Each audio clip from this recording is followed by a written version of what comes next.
Feeling good, feeling great, feeling good. How are you? Welcome into Timeline T. I am your host, the Sam D, aka Sam Dusme Jr. Welcome in. It is a Friday heading into the weekend. There is a lot of things on the timeline that we had to dissect. This is a stream where I go through a lot of news, reports, rumors, innuendo, beef, hence Timeline T. So welcome in, hit the like button if you're new here, subscribe if you haven't already. Let's get everything set up, make sure we're good here. A little monitoring I have here. We can kill the vibes. There we go. Let's see, what do we have? There should be something coming up here. Okay, so when we look at what you see here on the screen, we have another Ja Morant incident. There's been another report of Ja Morant doing something. No one wants to come up with too much speculation, but there is something going on in regards to Ja that TMZ unearthed. TMZ has kind of been ahead of this. They were the first ones to have some of the Ja stuff, even from last year in real time. And now we have even more stuff coming down with Ja. And it's just a pattern of behavior that is problematic. And Ja's been away from the team. We don't know how long he's going to be away from the team. We'll get there, but there's more stuff to the Ja Morant angle, to the Ja Morant story. Kyrie Sherpa talk. Kyrie Irving took to Twitch and got a lot of things off his chest. And he did it while wearing a Sherpa onesie. I tried to play some of these clips yesterday, but for some reason, the sound wasn't coming through. Troubleshooted, got that fixed, and we should be all set to play that sound. So I want to run some of that back, and there's even him talking about Ja Morant. I want to be able to touch on that and give my thoughts on that as well. And then lastly, the NFL, funny money. There's a lot of talk about contracts. There's a lot of talk about restructuring. There's a lot of talk about trade compensation.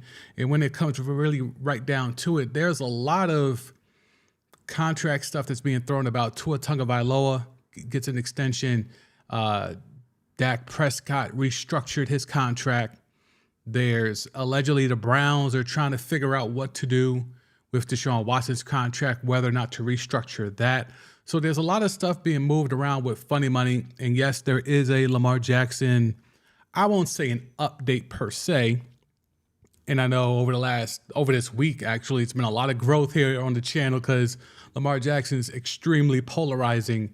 And a lot of people have been tapping into some of the clips from earlier live streams. So we want to keep that momentum growing. So if you're tapping in here for the first time, hit that like, hit that subscribe, and let's jump right into it. Let's get right into it. There's stuff to talk about. There's stuff to get into.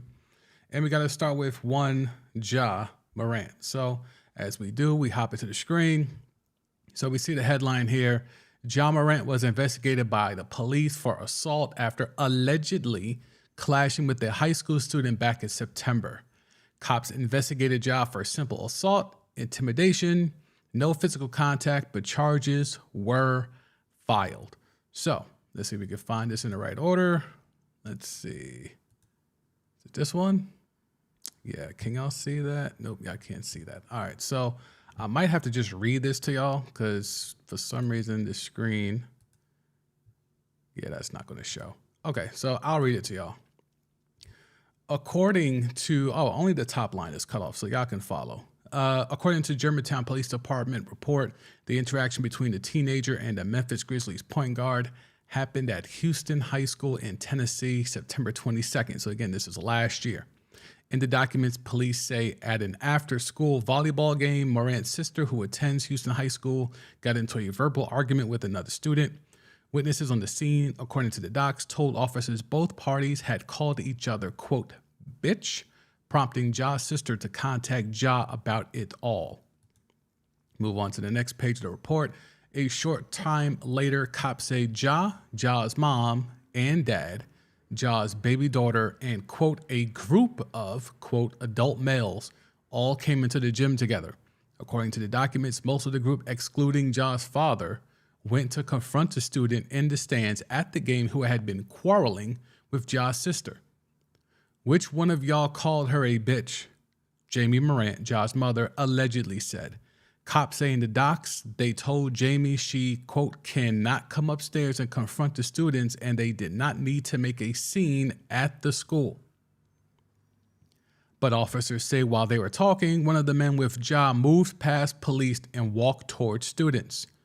According to the report, witnesses on the scene said the man slapped a phone out of a student's hand who had been attempting to take a picture of Ja in the stands and then said, I don't care about none of that. I will beat y'all's ass. A witness later said that man, quote, was about to pull a gun, though cops on the scene said in the documents they never observed a firearm during the incident. Police say everyone eventually left the gym without further problems. So here's the problem with Ja, right? Because now everyone's going to be coming out the woodwork with stories. And y'all know how TMZ give it up. They are willing to do whatever it takes to get some tea. So they're going to make sure that they will hit up every person in and around Memphis to make sure they haven't found everything.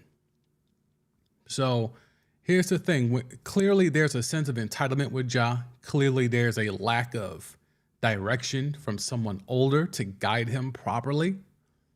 And it's all on him. You know, the fact that everyone just seems, well, just call Ja. Anytime anyone's in trouble, call Ja. You don't want to be that guy when you're 200 M's up. That's not the person you want to be when you're 200 M's up, have a signature shoe, one of the young faces of the league, and a franchise player. That's the last thing you want to do is anytime someone's in trouble, the first thing they think of is, well, call Ja. He's too valuable to the overall scope of what the family is trying to build upon to always be like, he's like the dude you call. And it's really problematic when you think about it. It appears to be that when things are going wrong in the Morant family, Ja and whoever is with him, whether through association or direct association, bring you and your peoples. Why do they always have to call Ja?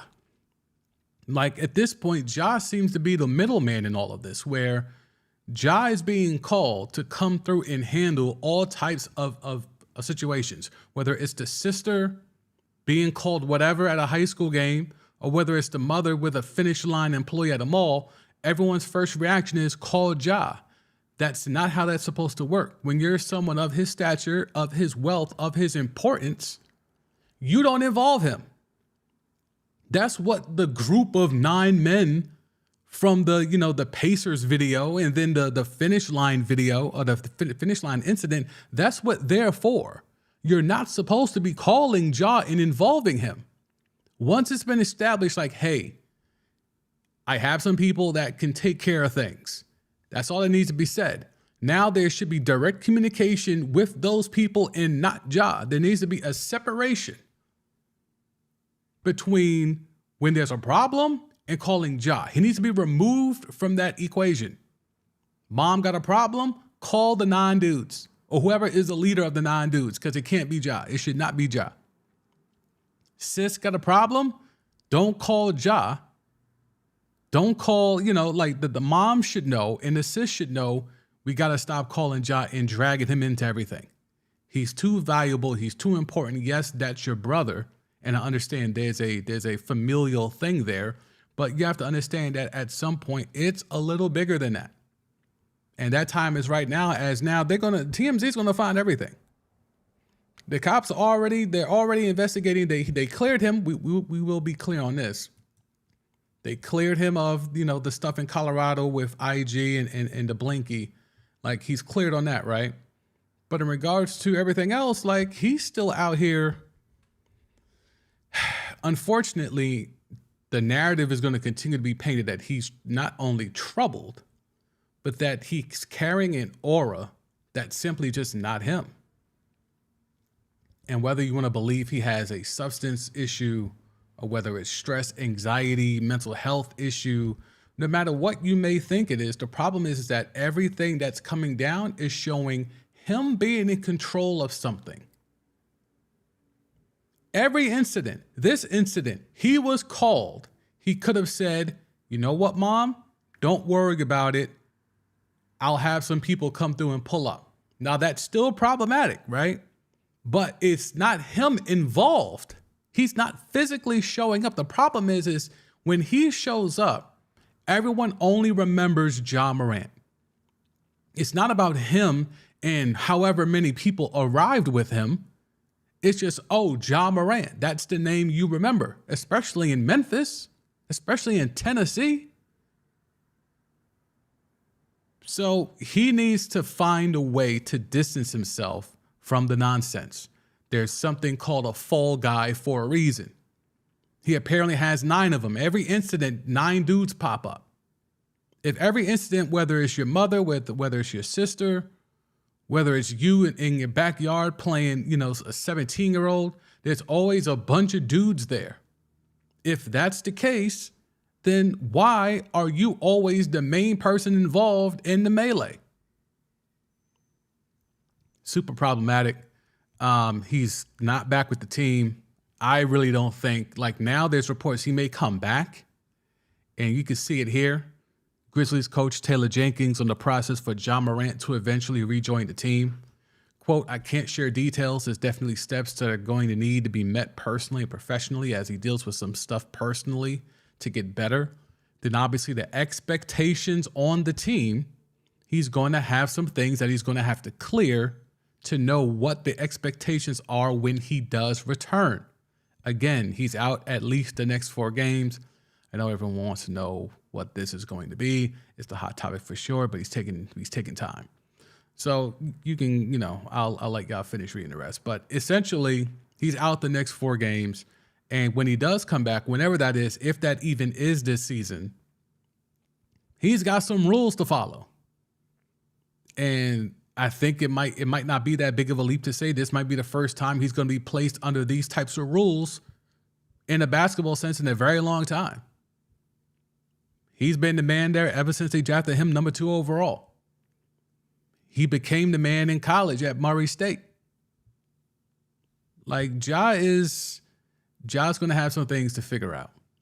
I think there's a deeper problem there. I hope they don't rush him back too soon just to keep up appearances, because from everything that I've been told, it's something actually serious. It's not just, he just be bugging out. Like it's not like a Rodman thing where it's just, oh, he just wild for the night. It's not that. There's allegedly something actually problematic going on.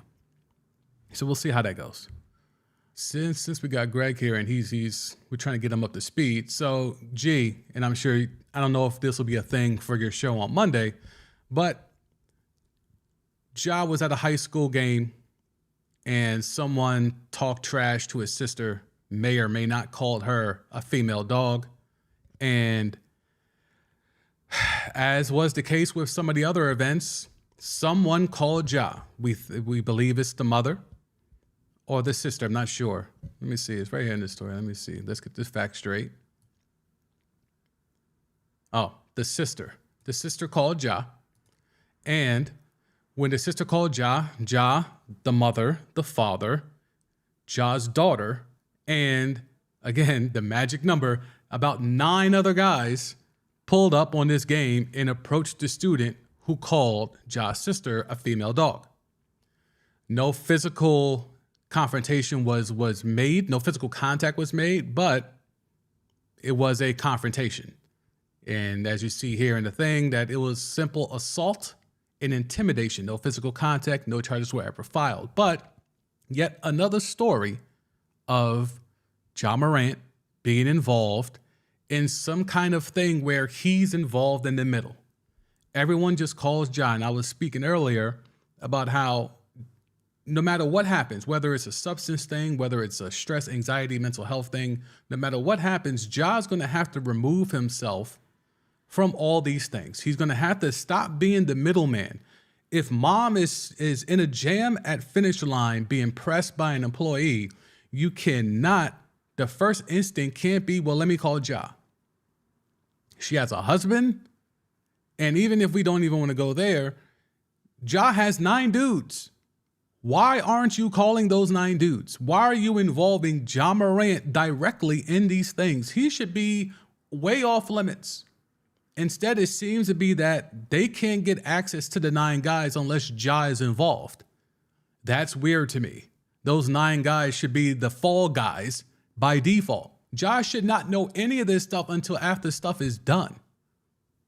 He shouldn't be directly involved in any of these things. Like if you go down the finish line employee, Ja should not be in a Jeep pressing mall security.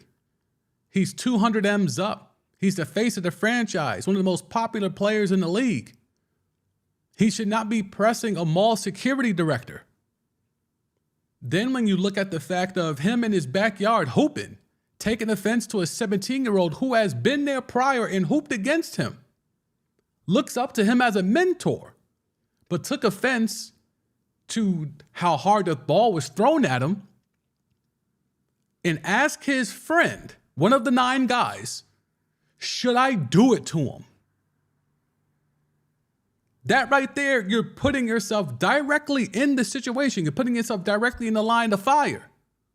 At that point in time, if you feel disrespected by a 17-year-old in your own house, you do what we normally do and kick them out your house. You don't put the beats to them. So something is going on here where Ja is too involved in all these situations. He's too involved. He's the head of this family, for better or for worse. Lately, for worse. He cannot continue to be the person that as soon as the mom's in trouble, call Ja. As soon as the sister's in trouble, call Ja. No, he's 200 M's up. He's too valuable to the situation that whole family is in. You can't involve him because this is what's going to happen. He's going to catch little petty charges. He's going to get lawsuits. This is what happens. You can have all these things happen to you even when you're squeaky clean. But when you put the person that Ja is trying to allegedly portray himself to be, and the fact that he's the head of this family for better or for worse, this is the outcome. This is what's happening. Go to the comments. What's up, G? Definitely can't be calling Ja now. Yeah, he has to be off limits. He has to be off limits. It's something where it's really silly at this point to have Ja Morant involved in every single petty dispute that's happening in the Morant family. Now, I can understand if the sister feels she was being targeted because of who she is. I can understand that. But I don't understand where it goes to. Because here's the thing. Apparently, Ja is the type where if you press him or press someone in his family, he's not showing up alone. So clearly the mother and the sister know that about Ja. If you call Ja, he's not coming alone. If you know that about your brother, about your son, about the breadwinner, you have to understand that those situations can and will and did go left. Someone calls you out in your high school, you have to have tough skin. I know you didn't ask to be Ja Morant's sister, but sometimes you got to have tough skin. I know you think you could just walk into any finish line and get some sneakers. We don't know the situation. I don't know if she wanted sneakers for free. I don't know if she thought she could get the 5-finger discount. Who knows what that situation was allegedly in that mall that caused her to have beef with a finish line store employee. But if you're Ja Morant's mother, the first thing you think of when you're having beef at a sneaker store is call your $200 million son, who you know never leaves home without 9 dudes. What did you think was going to happen when you make that call? There's a lack of accountability throughout this whole Morant thing. Everyone is at fault. Everyone needs to be taken to task.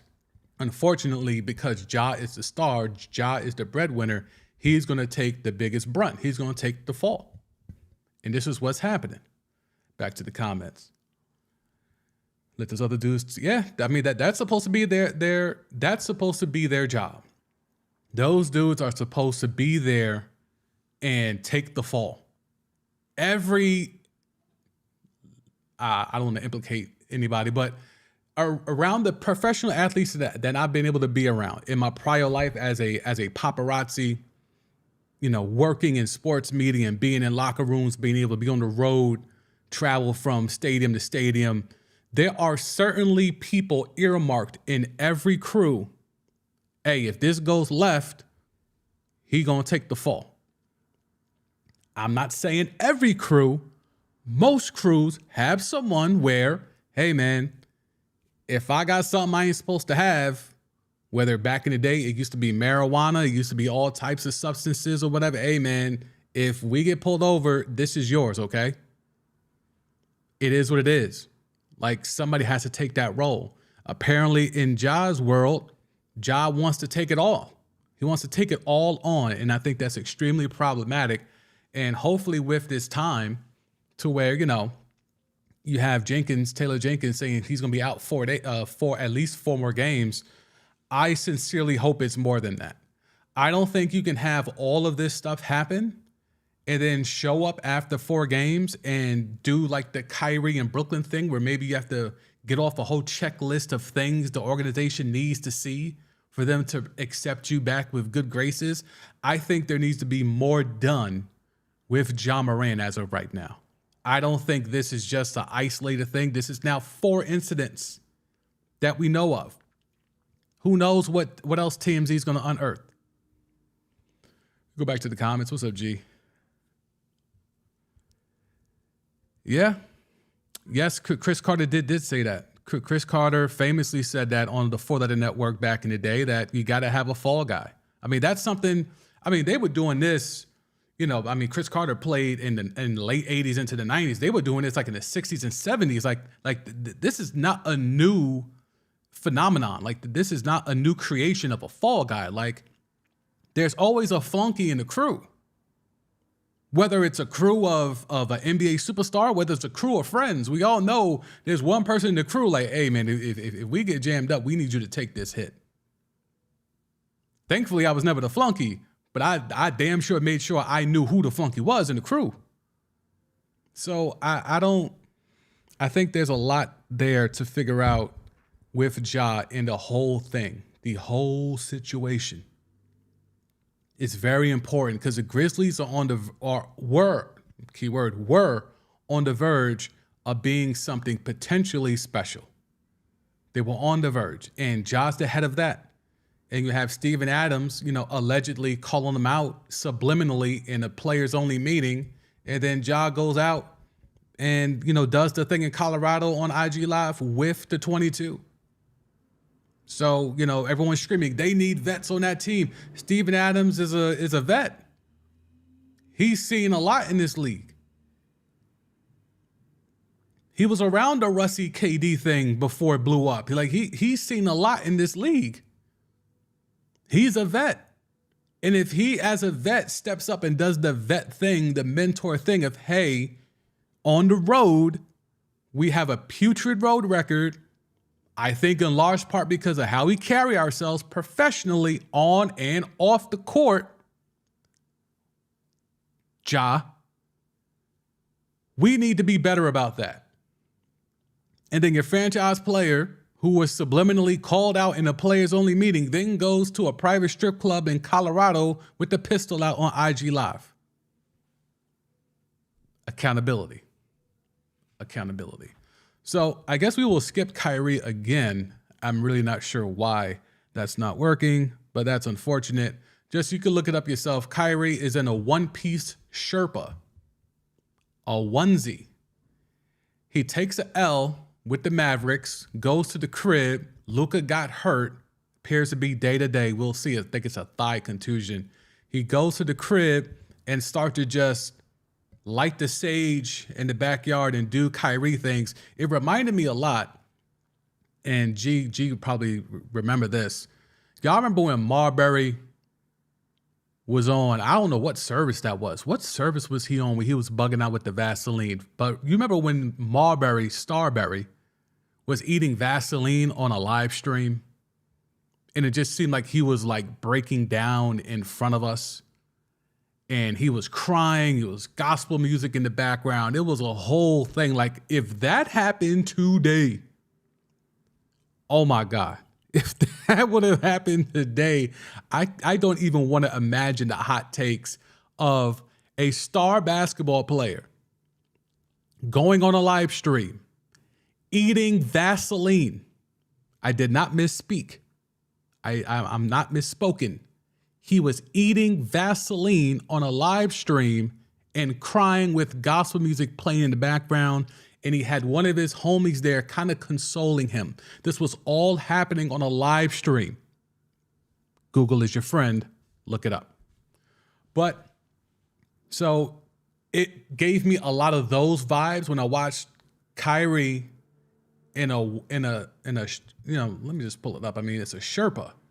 Look at this Sherpa. You can't hear the sound, but he's wearing I thought this was a hoodie initially. This is a onesie. So we have Kai Irving, fresh off of Maverick Laws, goes to the crib, lights sage in the backyard, puts on a one-piece Sherpa, and just starts talking on Twitch. It gave me Marbury eating Vaseline vibes. It really did. So I will let y'all do that as a community. Go ahead and check that out. Maybe I'll tweet the links in the community section, since for whatever reason, not sure. It's definitely not equipment this time, but for some reason the audio won't play out. But that's a thing where Kyrie is talking, and he talked about Ja, and then he talked about himself because, of course, it's Kyrie. Kyrie's always going to talk about himself. And basically, he's chastising the media because the media assumes they know him because he plays a game for 3 hours and they get to ask him all these questions. So as you see here, you see a few posts. What's Kai going to do this summer? Does Kai like Dallas? What happened in Brooklyn? What happened in Boston? What happened in Cleveland? Why did you leave LeBron? Why did you leave Jason? Why did you leave KD? Ask all these legitimate questions as if 21 hours every day wasn't happening after that. So essentially, I get to work for 3 hours. That doesn't mean you get to ask me everything else about my life because I have 21 more hours to fulfill. So it's just Kyrie being Kyrie. I wanted y'all to hear it. It sounds a lot better than just reading it off of a tweet, but I will let y'all do that at your own discretion. But Kyrie, the main thing there, if you saw the Stephon Marbury eating Vaseline video, for a few seconds there, I was a little concerned we were going to get a remix of that with Kyrie in a onesie Sherpa lighting sage in the backyard in Dallas. All right. Funny money. So NFL is full of funny money. There's some news here in NFL. The Eagles have granted permission to Darius Slay to seek a trade. Now, there was another report earlier that said that he asked for a trade. They had to clean that up a little bit. And it is Darius Slay. It's the Eagles that are granting Darius Slay permission to seek a trade. So he's a guy that's available. That's more of a contract casualty, but we'll get there in a second. But the biggest contract news for today is the Miami Dolphins. They've informed Tua Tagovailoa they're picking up his fifth-year option. Once executed, Tagovailoa will be guaranteed $23.2 million for the 2024 season. Here's an editorial note at the end of it. Another indication Miami is confident Tagovailoa will be their quarterback for a long time. I would not co-sign that part because it's only they can do this for this year and next year. After that, he's a free agent. So I don't know what that means. It gives them more time to work on a long-term deal, but that does not guarantee that they're going to sign Tagovailoa to a long-term deal. So he's got some funny money. I mean, it's guaranteed $23.2 million, but wait a minute. G's breaking some news here. Bears should trade the number 1 overall pick to Carolina. All right, let's go. Let's see if we can find it. Thank you, G. Appreciate you. Let's see what we got. Oh, and DJ Moore. Let's go. The Panthers have traded DJ Moore to the Bears, per the bluest of blue check boys, Adam Schefter. They also traded the 9th overall pick, the 61st overall pick, a first in 2024, a second in 2025. They get the number 1 overall pick. Okay. What do we think? So here's the funniest thing about this. I've been arguing with Panthers fans in the comments from the Lamar Jackson videos from earlier in the week chastising them for not getting involved because I'm like, well, who's going to throw the ball to DJ Moore? I guess that doesn't matter anymore. He's going to get passes from Justin Fields. That's who's going to be throwing the ball to DJ Moore.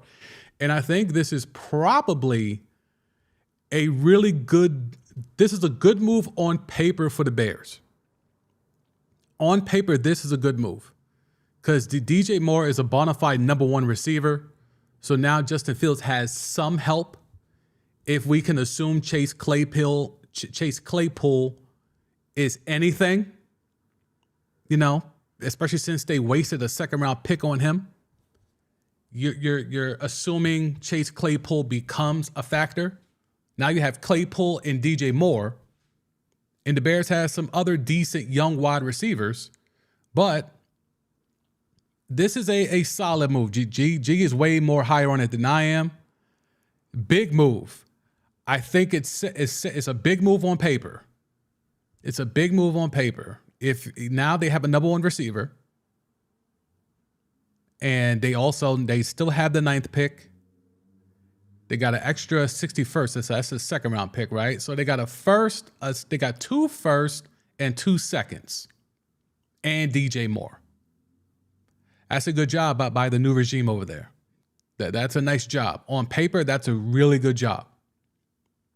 So now, and we keep going now, does this now mean Bryce Young will be the number 1 overall pick now that the Panthers are in there? That's a big jump up to go from 9 to 1. That's a huge jump up. This is interesting. Now, my Bears fandom is known and G knows, but my Bears fandom has long been retired. I still keep up with the Bears just from force of habit and just people I know within the industry and fans that I've been able to know on social media. But they've got to be ecstatic. They've got to be ecstatic. Let me come off the screen here, see if I can pull up some tweets to go along with this DJ Moore news. And I can only imagine how crazy the timeline is looking from a Chicago Bears fan standpoint. Let me see. It's a few people I rock with. Let me see the instant reaction. It's quiet. This is interesting. Bear fans not rocking with it? Okay, here we go. Yep. All right, I'll use the Blue Check Boy tweet. So, Bears get the 9th pick, 61st pick, a first-round pick in 2024, a second-round pick in 2025, and DJ Moore. So, yep, there we go. There's the official compensation. Well, G, as a Packer fan, as you might be losing your quarterback, which all signs are pointing to that,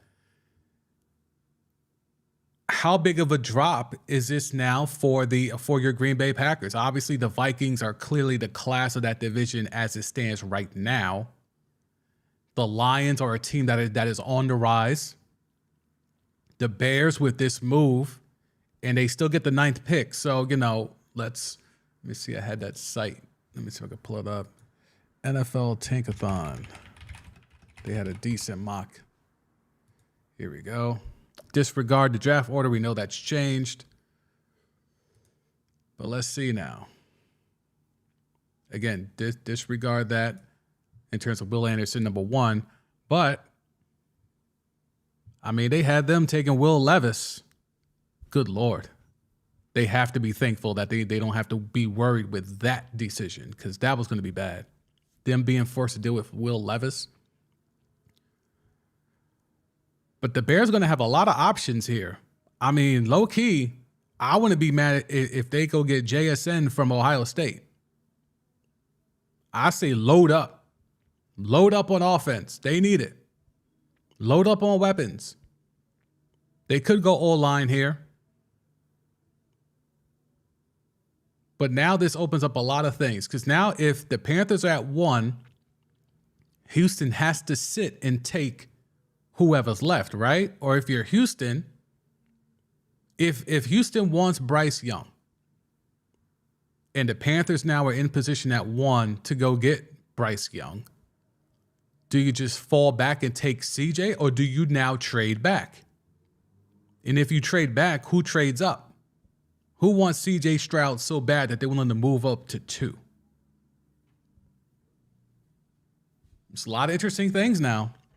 The draft just got interesting because now you have 2 teams at the top who clearly need a quarterback, and at one point it was only a 2 quarterback draft. Now it's expanded to 4, where there's going to be allegedly 4 first-round QBs.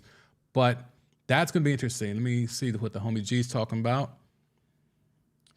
Really depends on how Love plays, Jordan Love, what the team does in the draft, what they could do for agency. Well, I mean, right now, where's your GM here? I pulled up that tweet. Let me see if I can find it. I don't want to cycle through a bunch of windows, but there was a tweet where your guy, Mark Murphy, let me see. Nope. This one? Yep, Mark Murphy.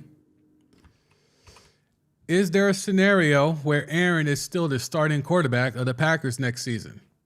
Murphy, yeah. I mean, unless if things don't work out the way we want them. Yeah, we would. That's a very damning statement. If things don't work out the way we want them, that clearly means they don't want Aaron Rodgers no more. And that's pretty telling. That's pretty damning as well. That's a pretty strong statement for a move that's not even completed. That's pretty telling. But Mark Murphy, not afraid to talk that talk that they're moving on from one Aaron Rodgers. Where is the Packers? Oh, Packers got the 15th pick. Ugh. Good luck with that.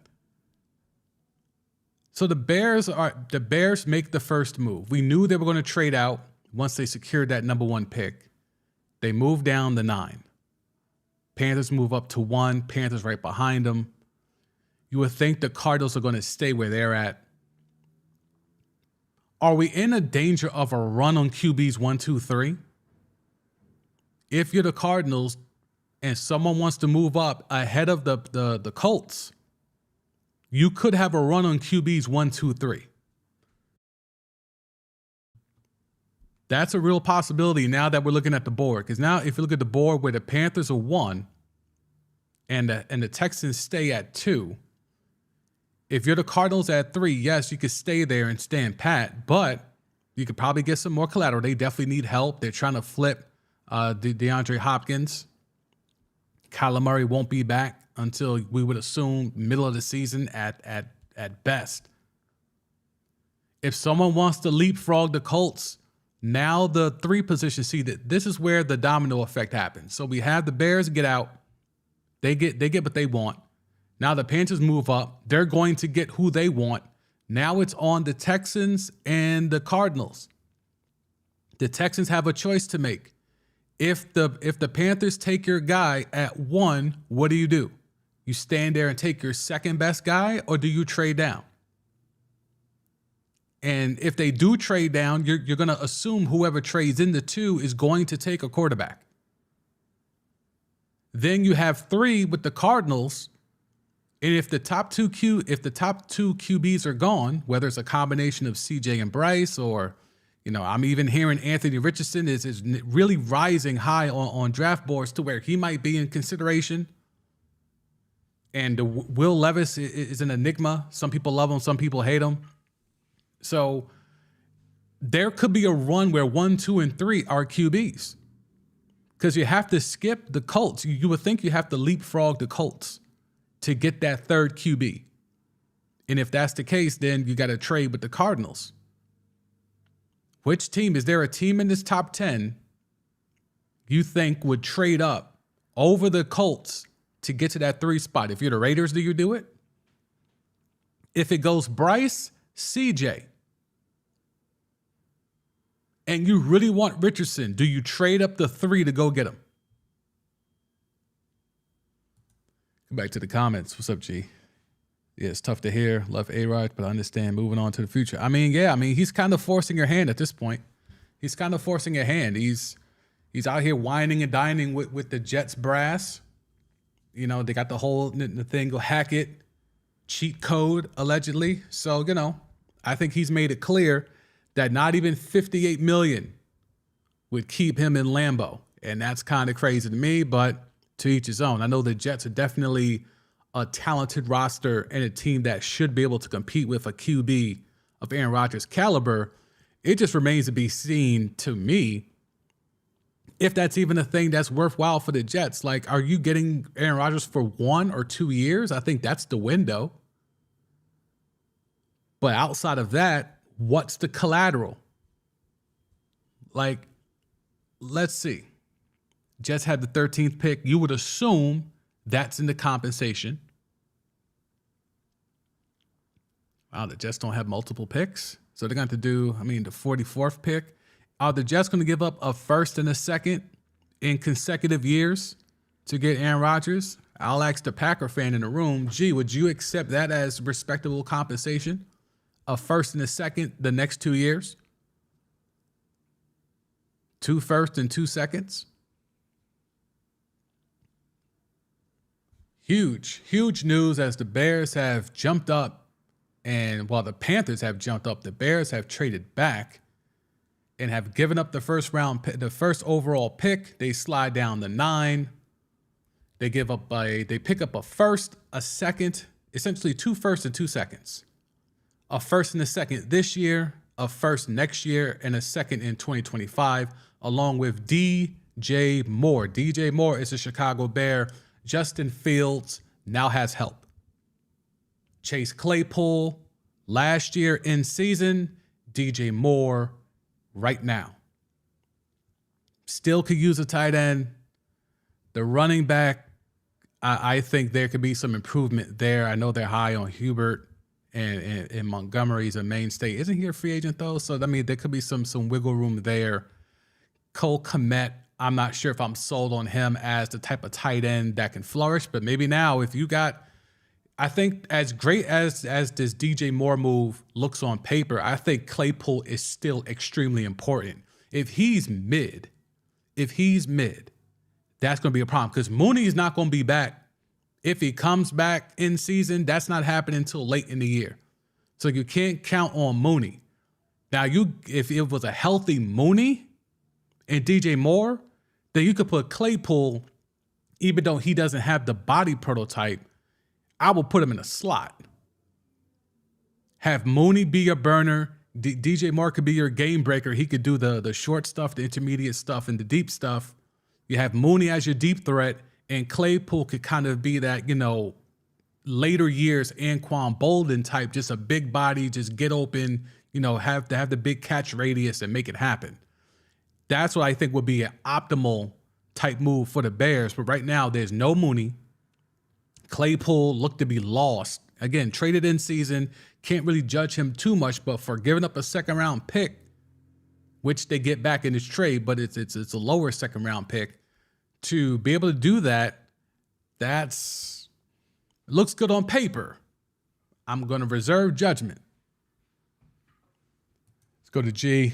G would accept that. Yeah, I think that's fair compensation. If the Jets are able to give up a first and a second this year and next year for Aaron Rodgers, I think that's adequate compensation. Now, clearly, the Packers will ask for more. I don't know if they'll get more. But the big news right now, the Chicago Bears, let's go ahead and change this on the fly. The Chicago Bears,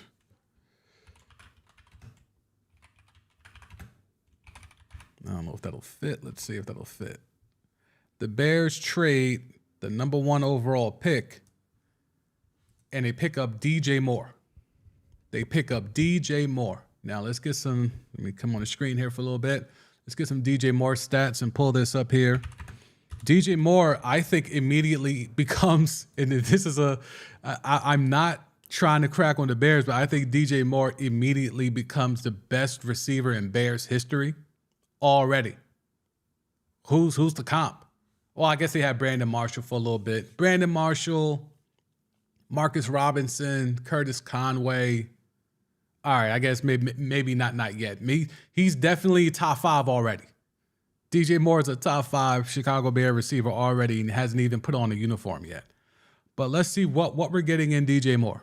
What you're getting in DJ Moore is someone who, when he has competent quarterback play, you see it here. Over 1,100 yards 3 straight years, almost cracked 1,200 yards. He's a deep threat. He's a deep threat. You see the catch percentage, respectable. A lot of targets. I'm of the belief you're not a number one receiver unless you get 10 targets a game. That's my philosophy. If you look at most top tier receivers in this league, they get around 9 to 10 targets a game. And you see here, it hasn't happened as much as it should have. But then when you look at the quarterbacks that have been in Carolina during the DJ Moore tenure, I'm surprised he put up these numbers even with those QBs. So you're looking at someone, and he's a special teams guy as well. You can use him in some punt returns as well. So he's a guy that's multifaceted. I wouldn't do any of that from the Bears. You are our number one receiver. Your job is just to get open for Justin Fields so he doesn't have to run for 200 yards every game. That to me is, I think, the most important thing here. When you look at the consistency, when he does have competent QB play, you see the receptions. Again, 87 receptions, 93 receptions. So he's due for a big year. Every other year, he cracks 80 plus. So next year should be a huge year for DJ Moore. Now, the thing is, they're going to put a lot of bracket coverage on him if no one on that other side is doing anything.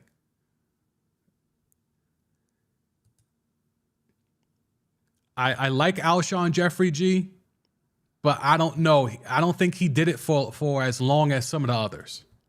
We'll come back to him.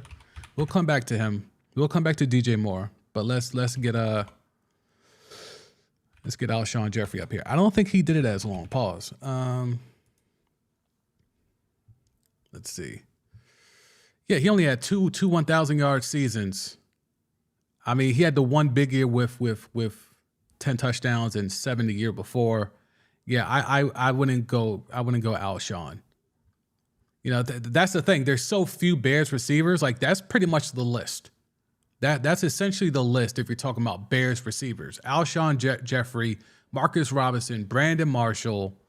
I would throw in there Curtis Conway. If you're really old school, you could go to the 80s and talk about Willie Gault. But, I mean, you're not really trying to do that. But the main thing is DJ Moore. Number one receiver? Yes. Justin Fields now, he gets a target. He gets a target, not necessarily a big target, but he gets a target. He gets a guy that will be open and a guy that even if you want to, you can force the ball to him. He has a huge catch radius. He's got bunnies, so he can jump up and go grab the ball at the point of attack. He can do all of that. And when you look at what Justin Fields was able to do, and this is with little to no help. Little to no help. And I know the main thing for him is rushing, but 60% completion, that's a problem. That is a problem for Justin Fields, and that's something where the Bears going to have to work on that. That's something I've been, vocal about in regards to his footwork is not the greatest. He depends a lot on his raw athleticism and his raw ability, and while that's fine, I think now especially, because when you got no help, it's 1 on 11. Fine, I'm going to just do it myself, and he did it. And he damn near won a lot of games by himself. Now, though, you have DJ Moore. You would assume a whole year learning the offense for Chase Claypool. If he can find some sort of semblance, I'm not saying he has to be peak Steelers, but he can't be mid the way he was.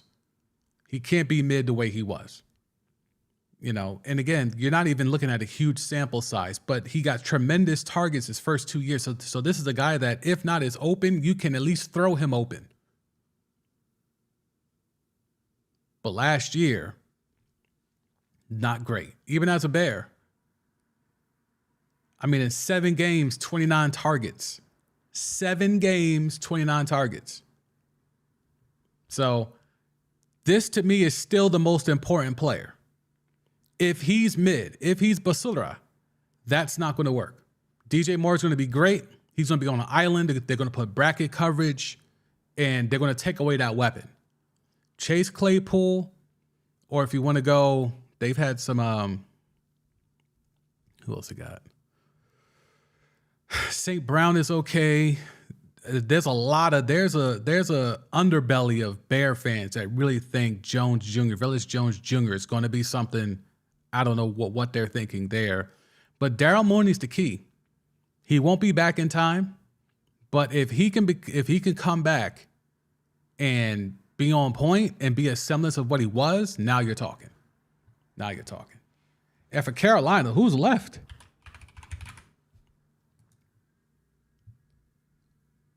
This roster is going to be extremely mid. New regime, Frank Reich, the whole deal.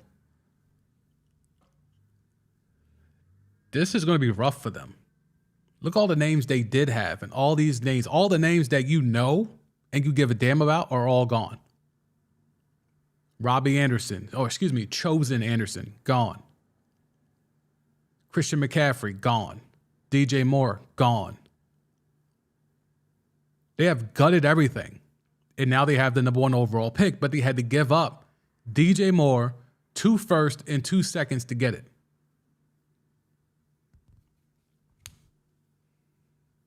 G is big on Terrence Marshall. I'm not anti-Terrence Marshall. I just need to see more. He certainly is a guy that was a sleeper towards the end. I mean, you see where he went. LSU. So I can't talk too much trash about LSU. I have ties there, so respect to that. But I need to see a little bit more. I just don't know who's going to throw him the rock. Is it going to be Bryce or is it going to be CJ? Or do the Panthers jump all the way out the window and go Anthony Richardson? If you're breaking it down this badly, that doesn't sound like a Bryce Young or a CJ Stroud to me. What better franchise for Anthony Richardson to go to that is a 6'4.5", 244-pound, enormous man? Just call it what it is. He's an enormous man at quarterback. He is an athlete. He is a guy that can do a lot of things. What better franchise for him to go to than the Panthers that had Cam Newton? I don't know what better spot, because I think if they would have held on to DJ Moore, I think that's a better reason. That's a bigger sign to me that it's Bryce Young or CJ Stroud, because they're more ready to play right now. Anthony Richardson projects as a target. If you draft Anthony Richardson, it's going to look like Justin Fields last year, where he's going to be running around and just doing a bunch of stuff, and he's going to have no one to throw to. So you know you're not going to win. They're not going to have, and they gave up a lot of draft capital, so you're not going to be able to go get help for him for at least 2 years unless you hit on a 3rd or 4th rounder. So Anthony Richardson to the Panthers, I would not be stunned. I would not be stunned if they do that, because what better place for a guy that's 6'4", 244 that reminds a lot of people of Cam Newton and or Justin Fields than Anthony Richardson to the Panthers? I'm not saying I would do that, but we like to stir the pot here. So while everyone's going to tell you always going to be Bryce Young, there's already photoshops of Bryce Young in a Panthers jersey, CJ Stroud. I'm like, well, wait a minute. 6'4", 244, that's very Cam-like. That franchise, that fan base loved them some Cam Newton. Why not go get the next allegedly Cam Newton? He's skyrocketing up there. He was not even a 1st-round pick a month ago. Now all of a sudden there were reports that on some team's big board, he was the top QB. It's one of those teams, the Panthers. I guess we'll have to wait and see. Yeah, G, you already know. Always shout out to Shreveport. It's always shout out to Shreveport. Shreveport, Louisiana, Baton Rouge, Bossier City, the whole boot. This is going to be interesting. I would love for some Bear fans to pull up, but I had no idea no one knew this was going to happen. So there's a lot to dissect here. But now the draft begins. Now the draft is officially big because you had to wait to figure out what the Bears were going to do. Now we know what the Bears have done. They're out. Panthers are in at the 1 spot. Now what? Does that mean CJ? Does that mean Bryce? Does that mean Anthony Richardson? If it's Anthony Richardson, now the Texans still allegedly get the guy that they want at Bryce Young. then the Cardinals spot becomes a spot of intrigue. Do you trade up there? Do you force the Colts to move up to 3?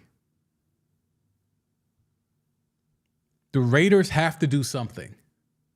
Allegedly, they're out on Lamar, even though if you listen to Jason La Canfora, there's conflicting reports after discussing the Lamar Jackson situation with several executives and general managers and agents. The same teams keep coming up as those that absolutely should or would sign him to an offer sheet and could feasibly do it. That includes the Jets, who are still waiting on Greg's Aaron Rodgers. The Falcons, who allegedly, according to numerous blue check boys and girls, were saying no Lamar Jackson. But Jason La Canfora, who has connects within the industry as well, is saying not so fast on that. That could have just been smoke. Miami Dolphins, who just re-upped Tua. Carolina Panthers, who just traded for the number 1 overall pick. Detroit Lions, who have Jared Goff. That could be a situation to monitor. The Indianapolis Colts, I think they're going to take somebody in the draft. We shall see. Houston Texans, who most likely are going to take someone in the draft. So this is where blue check boy reporting could be a little dicey, because he's claiming he's talking with executives and general managers and agents. That's a lot of information coming from one side of the fence, right? Because we know he ain't talking to Lamar's people because Lamar don't got no agent. So who is actually involved here, or who actually should? But see, that's where the language should and would. Should is problematic in this sense because that is editorializing. Would mean, oh, these teams would actually do it. Should is more opinion-based. I think the Atlanta Falcons should offer him an offer sheet. Doesn't mean that they would, right? So this is where sometimes blue check boys jump out there to get some clicks, and you see this tweet is doing numbers, over 500,000 views. But when you parse the words, and words matter, as someone who's a journalism graduate, the journalism major, the words matter. Saying that they would is two totally different things. But you see the names here. The Texans, who we know are probably going to draft the quarterback. The Patriots, who came out just yesterday, it said they are not interested in Lamar Jackson, but JLC saying otherwise. The Raiders, I think, would actually do it. And they're one of the teams that actually did come out and say, we're not interested in Lamar Jackson. But the problem with the Raiders, they don't got the money. They do not have the funds. They do not have the available money in escrow that it would take to be able to give Lamar Jackson the guaranteed money he's looking for. So therefore, to me, they're out. Whether it's would, should, coulda, shoulda, woulda, doesn't matter. The Raiders are out because they can't afford it. And then you have the 49ers, who I think they're waiting on Brady to keep it a buck with you. I think they're keeping that seat warm just in case your man's TB12 with the avocado ice cream decides to spin the block. So there is this notion of, will Lamar sign? Will Lamar find money? Who actually would step up? How much are they willing to step up? It's become a very polarizing thing here on the channel. And, I have no problem going back and forth in the comment section. I have no issues with that. Just as long as we keep it on topic, we could go back and forth, but sometimes we're just going to have to agree to disagree. Lamar's thing is very polarizing. You're either pro Lamar in the sense of you want him to be able to go get his money, or you're anti Lamar. And it's not necessarily anti, but it's just in the sense of, nah, dude, you've been injured the last 2 years. Nah, dude, you're not that good in comparison to the top tier QBs. And just this weird narratives that are being spun about Lamar, where I have to constantly tell people, don't worry about the Browns contract. That's an anomaly. Kirk Cousins got guaranteed money first. Blame the Vikings. And why isn't anyone blaming the Vikings?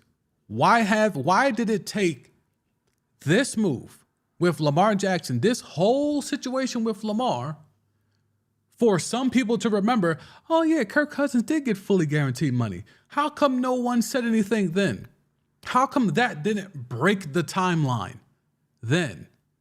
That someone of Kirk Cousins' ability, someone that I think this is a safe space, no one thinks that highly of.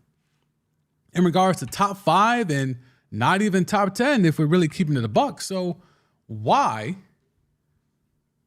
was Kirk Cousins able to be the highest paid quarterback in history at the time when he got that money? Okay? Not just, oh, he just got some guaranteed money. He set records with the money that he got, and it was all guaranteed. And that was Kirk Cousins. Not the best quarterback in the game, not a quarterback that has Super Bowl pedigree or even a lot of playoff success. Kirk Cousins. He was coming off a 7-9 season with only 64% completion percentage. And he was able to go to Minnesota and get fully guaranteed money. Yet you're telling me a former league MVP who, as much as people like to discredit what his season was last year, if you really look at the numbers before he got hurt, his numbers were good.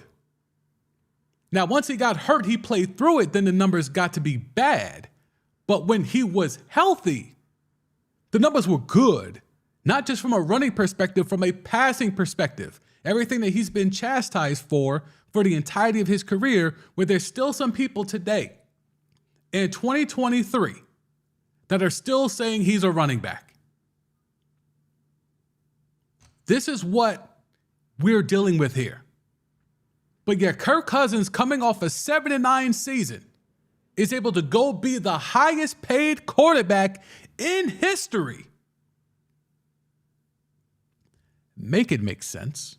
Yes, Deshaun Watson's contract is for a longer length of time and for more money, but it doesn't matter. Everyone keeps saying, well, the Browns ruined it. No, the Vikings set the standard. Yes, you can pay a quarterback that's not top 10 fully guaranteed money. So you know what the Browns did? They went and paid a quarterback that is maybe top 10 fully guaranteed money. You know what happens now? Guess what? A quarterback that could potentially be top 5-ish, more top 10-ish, he's going to want guaranteed money. Now, whether he gets it is a whole nother discussion, but the narrative that he shouldn't even ask for it is asinine. Because there's past practice already. You can't have Kirk Cousins off a 7-9 season go and break records. Highest paid quarterback of all time with that one contract, the most guaranteed money ever at that time. You can't do that. You can't have that happen and then tell me Lamar shouldn't ask for that. Ridiculous. The Lamar stuff is just so polarizing. Just so polarizing. I don't get it. I don't get it. All right, let me hop around a little bit here. We have definitely gone over the time, but with the Bears jumping up there and taking the first round, trading the first overall pick, that should be interesting. And one little footnote, in case the Ravens want to get Lamar some help, if he has to spin the block and come back on that 32.4 or franchise tag, maybe he'll have Odell. Odell is going to have a workout. He had a workout today. The Ravens, the Jets, Patriots, Giants allegedly were in attendance. Here's the thing with the Ravens. They keep striking out in the draft in terms of getting who I feel competent receivers and competent help for Lamar Jackson. And even when they do free agents, wide receivers, it's always old retread receivers. Like, didn't they tried Deshaun Jackson? Then they tried Dez Bryant. Like, they've had all these retread receivers. Just go get him. Like, do what the Bears did. Go get him a DJ Moore type. DeAndre Hopkins is available. Go get DeAndre Hopkins. You know who would probably take less money and come off the fully guaranteed stuff if he had DeAndre Hopkins waiting for him? Lamar Jackson. Show him you want him to succeed. But to ask him, hey, we can't give you the fully guaranteed money you want, and we're also still not going to give you help again. No. My job's supposed to get easier. I've proven to you what I could be with no help. I can be a league MVP with no help. Why do you want me to do that for the entirety of my career? My job is supposed to get easier. Your job is supposed to make my job easier. Yet and still, I walk in here and there's mid receivers all over the place. Mid. You're either giving me someone's old, out of shape, past their prime number one receiver, or young receivers who I got to wait for them to develop. But in the meantime, let me run around the field, 100 yards from sideline to sideline every game. Ridiculous. Ridiculous. All right, let me do one last check. Come off the screen here. Just do one last check. Make sure there's nothing else going on. Let's see what we can do here. Oh, there might be more stuff happening. Let's see. Cardinals have released Marcus Golden. Oh, there was way more teams at this OBJ workout.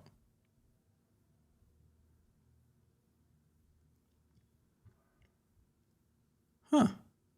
I guess we'll show this. Way more teams at that workout than we thought. Chiefs, Rams, 49ers, Bills, Giants, Patriots, Rams is twice. That's not good. Browns, Vikings, Ravens, Jets, Panthers. There's a lot to make up here. But again, Chicago legend, Lovie Smith. Yes, Mina. Chicago legend. Because him going for the win handicapped the Texans at 2 and allowed the Bears to get 1 and allowed the Bears to get the number 1 overall pick, and it allowed the Bears to be able to flip that number 1 pick and get a true bona fide number 1 receiver. Lovie Smith goated in Chicago.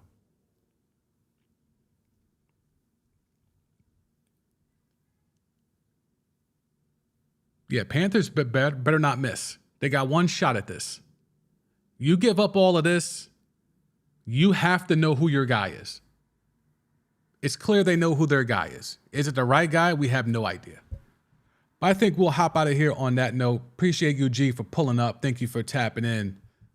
Sorry that Kyrie thing didn't work. I'm not sure why that happened. I will have to troubleshoot again why that didn't happen. But yeah, if you ever saw the Marbury eating Vaseline video, yeah, that's pretty much what you had with Kyrie after a loss, sitting in the backyard in a Sherpa onesie, burning sage.